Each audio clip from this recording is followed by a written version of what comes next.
আমি যদি তোমাকে উল্লেখ করি, তুমি হয়ে ওঠো আমার সমস্ত বিশ্লেষণের অন্তর্লীন আলো।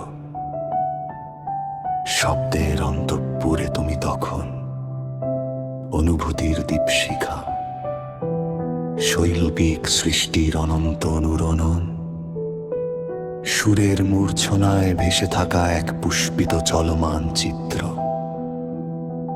তোমার নাম উচ্চারণ করলেই অবিরাম ভৌত মনস্তাপ,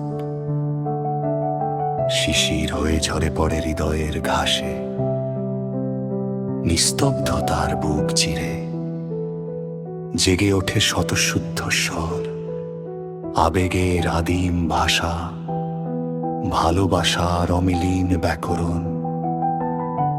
তোমাকে ভাবলেই সময়ের ধূসর দেয়ালে ফুটে ওঠে রঙিন ঋতুরা। আমার সমস্ত ক্লান্তি ডানা মেলে উড়ে যায় অপরূপ নীলিমার দিকে। আর যদি কোনোদিন ভুলে যেতে চাই তোমাকে, দুঃখ এসে বসে থাকে জানালার ধারে, ব্যথা নীরব পাখির মতো আমার সমস্ত আকাশ জুড়ে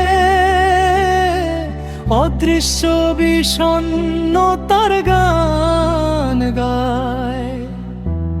তবুও জানো, এই তো জীবনের গল্প, স্থাপনা আর উচ্ছেদের মাঝখানে মৃত্তিকার গভীরে নিমজ্জিত অজানা এক বাক্যাংশের মতো তুমি রয়ে যাও সীমারও পারে, পরিসীমারও অতলে, আমার প্রতিটি কবিতার অব্যক্ত অথচ চিরন্তন উচ্চারণ হয়ে।